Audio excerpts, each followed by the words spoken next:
계시록 13장은 이제 드디어 이제 바다에서 짐승이 나오고, 바다에서 짐승이 나오죠. 굉장히 엄청난 모든 군대를 다 조합한 7머리 가진 짐승이 나오죠. 사나운 짐승. 땅에서는 또한 새끼양 같은 그 뿔을 가진 그 짐승이 또 나오죠. 그래서 이들이 연합해서 거짓 선지자와 적그리스도에 대해서 용과 같이 삼합이 돼서 이 땅에 많은 사람들을 미혹해서 이렇게 짐승의 표를 666표를 받게 하고, 이 거짓 선지자가 적그리스도와 용과 666에 대해서 하늘에서 불을 내려서 사람들을 완벽하게 신으로 적그리스도를 섬기게 하고, 용이 권세를 줘서 이 적그리스도와 거짓 선지자를 사용함으로 이 모든 세상에 예수 그리스도를 믿지 않고 거부한 세상의 모든 사람들을 완벽하게 속여서 그들을 불못으로 데려가려고 철저하게 끝까지 인간들의 영혼을 누락질하는 것을 보게 됩니다. 그것이 계시록 13장의 아주 무섭고 두렵고 슬픈 모습이죠. 예수님께서 어찌 자기 피값으로 사신 백성들을 여기 가운데 놔두겠습니까? 7머리 가진 용, 사탄의 그 본질은 연기에서 떨어졌지만 이렇게 생겼습니다. 그 꼴에 지금 이렇게 7머리에다가 멸류관까지 써 있습니다. 마치 그 첫째 그 하얀 말, 흰말이 나올 때 흰말도 멸류관을 받고 이기고 나가서 이기고 또 이기려고 한다는 그와 마찬가지로 하나님도 사단 마귀에게도 그런 권세를 주어서 그 장중에서 역사하시는 것을 보게 됩니다. 이건 적그리스도로서 이제 땅 바다에서 올라오는데 이 세상의 흉흉한 바다에서 완벽하게 세상을 하나의 나라로 지배하고 이월드 오더라고 볼 수 있겠죠.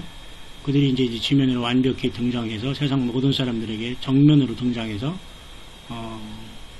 인간을 짐승화된 인간을 신격화함으로 하나님의 영광을 완벽하게 모독하고 하나님을 참남하게 하면서 자기들이 신이다 하면서 이렇게 하나님을 모독하는 이 악의 총체적인 그 존재가 이 적그리스도가 이제 등장하게 되는 겁니다.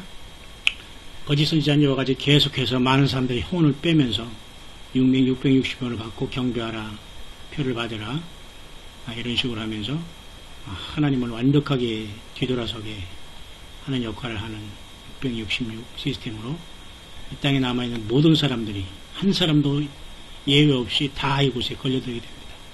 창세 이후로 어린 양의 생명책에 농명되지 못한 사람은 다 이 적그리스도에게 경배한다고 했거든요. 예수님을 통해서 구원받지 못하고 거듭나지 못했으면 누구도 예외될 수 없다는 것입니다. 지금 봐도 그래서 우리는 은혜 받을 때고 회개할 때고 지금 물질적으로 힘들고 세상에서 소외되고 외롭고 고통한다고 하더라도 우리는 모든 것을 예수님을 통해서 예수님을 위해서 버리며 산 순교자로 살아가는, 그래서 최후의 승리자가 우리는 되어야 되겠습니다. 이와 같이 666표를 이마나 오른손에 받게 하죠. 이마나 오른손에 받게 하죠. 자, 이제 완벽한 세상의 심판에 이르면 끝났습니다.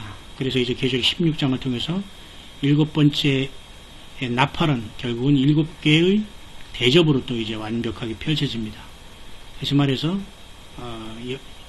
7개 인 쪽에서 7개 인 중에 6번째 인 뛴 다음에 7째 인은 7개의 나팔로 열려지고, 그 다음에 6째 나팔까지 다 불어지고 7번째 나팔은 7째 대접으로서 이렇게 열어짐으로써 후리병이라고 번역된 한글 번역도 있습니다. 어쨌든 특별하게 하나님의 그 7천사들이 이러한 재앙의 진노를 가득 담은 금대접에 재앙을 가득 담아서 금대접에 재앙을 가득, 하나님의 재앙을 가득 담은 천사들이 대기하면서 이제 대접을 이 땅에 쏠 불 준비를 이제 하고 있는 겁니다. 자, 드디어 계시록 16장에는 가장 마지막 최후 심판인, 그리고 마지막 셋째 화인 7대접 심판이 내려오게 됩니다. 물론 그 전에 5째 나팔 때 부를 때 황충이들 나와서 지옥 무적에 열림으로써 5개월 동안 사람을 괴롭게 했죠. 첫째 화입니다. 너무도 처참하고 사람들이 죽으려도 죽지 못하는 상황이 발생합니다.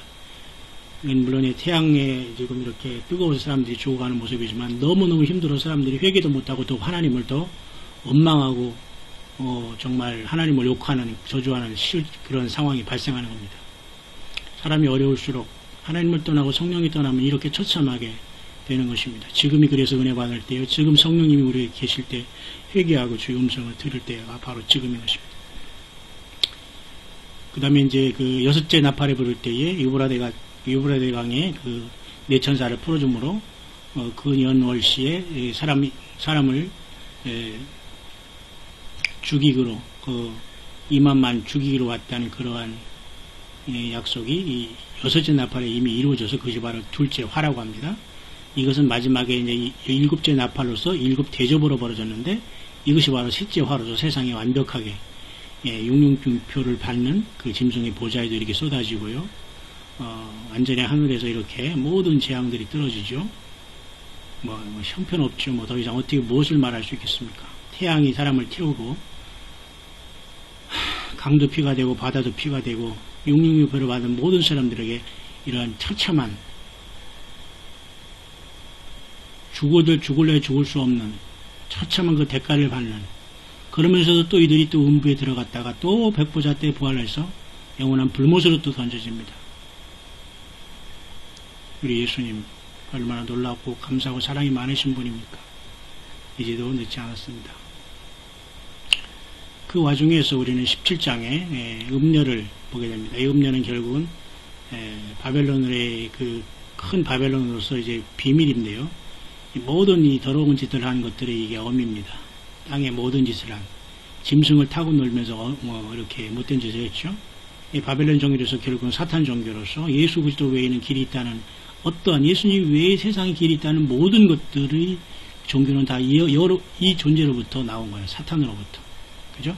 세상에 이러한 정권과 정치를 뒤집어 쓰면서 존경 유착하면서 이렇게 세상은 6천년 동안 이렇게 더러운 사단 마귀의 역사, 정치 경제인들의 역사로 점철된 역사가 이제 막을 내리게 되는데, 그것이 계시록 17장에 음녀가 이 짐승을 타고 있는데, 가장 먼저 짐승이 이 음녀를 타고 놀다가 결국은 태워주고 놀다가 이 음녀를 먼저 완전히 마음이 변해서 죽이게 돼. 하나님이 그런 식으로 이익을 이용당하고 심판하게 하는 역사를 하게 되는 것이 17장이고, 결국 18장에도 보면은 이 음녀가 망하는 게 당연히 이 세상 권력도 망해야 되겠죠. 그래서 17장 다음에 18장은 큰 바벨론이 멸망하고 있어요. 그러니까 먼저는 타락한 종교, 예수 그리스도의 신부가 다 떠나간 이 지구에는 타락한 음녀의 어미와 그 새끼들로 가득 차겠죠.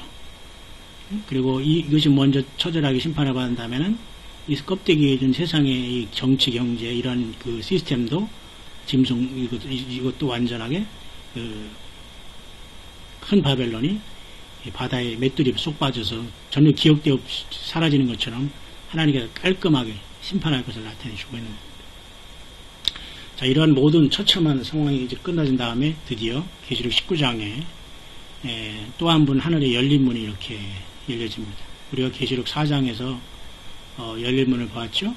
그때 교회가 하늘로 이제 들림을 받았습니다. 교회는 지금 이 땅에 있지 않죠. 이 땅에는 육적인 이스라엘이 마지막 주님 오실 때까지 그 환란 시대를 살아나면서 야곱의 환란을 통해서 저들이 마지막 그 조상들이 죽였던 예수 그리스도의 피의 그 대가를 지불하며 저들이 철저히 회개하는 7년 대환란이 이루어지며 이방의 모든 믿지 않은 사람들은 결국 다 666을 통해서 가라지로 추수되고 예수께서 심판주로서 백마를 타고 이제 드디어 하늘의 열린 문을 통해서 계시록 19장에 내려오고, 그 뒤로 백마를 탄 자들이 우리도 같이 용사가 되어서 그 뒤를 천천만만히 따르면서 왕 대신 예수님을 따라서 내려옵니다. 예수님께서 우리가 계시록 1장에 그의 입에서 좌우에 날서 검이 나온다고 했죠. 그 다리에는 이름 쓴 것이 있으니 만왕의 왕의 만주이시고 피 뿌리는 옷을 입다고 했죠. 하나님의 말씀이라고 했죠. 많은 멸류관을 썼다고 했죠. 이 예수님이 직접 이 땅에 발을 딛게 되는 겁니다. 무기토 평야에 내려오시면서 아마겟돈에서 온 세상이 하나로 되어서 하나님을 거부하고 전쟁 속에서 마귀가 사람들을 모아놨는데 그냥 그 자리에서 포도주 틀을 밟듯이 심판하셔서 완전히 세상 사람들이 모든 사람의 육체가 다 이때 멸망을 당하게 되는 겁니다. 그래서 그들이 이제 음부로 들어가고 또 여러 가지 그들이 한 행위에 따라서 이제 천년간 고통을 당하죠. 그러다가 천년 후에 이제 천년왕국이 있은 다음에 이제 그들이 이제 나와서 백보자로 나오게 됐지만 어쨌든 계시록 4장의 하늘의 열림을 통해서 교회가 올라가고 계시록 19장을 통해서 재림하신 예수님을 따라서 이 땅에 내려와서 사탄 마귀와 악한 세상의 모든 시스템을 완전히 종지부를 찍게 된다는 겁니다.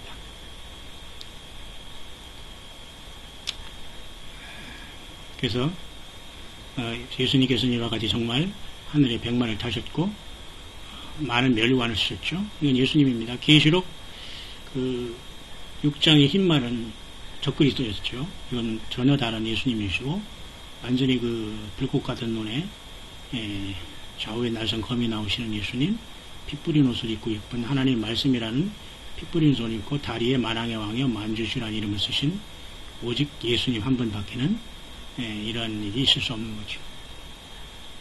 그래서 결국은 주님이 오셔가지고 거짓 선지자와 적그리스도를 산채로 잡아서 유황불 붙는 못에 던져버리고 그 다음에 천사를 통해서 큰 쇠설을 가지고 용을 잡아서 천년 동안 무적에게 던져 넣습니다. 이 존재들은 거짓 선지자와 적그리스도는 육신력을 가진 존재이기 때문에 이들은 완전히 유황불 못에 산채로 이제 던집니다. 잡아 던지고 그 다음에 용은 따로 하나님께서 천사를 통해서 잡아서 1000년간 이제 무정히 잡아놓는 그런 역사를 하게 되는 겁니다. 계속해서 마지막 21장 22장을 계속해서 보겠습니다.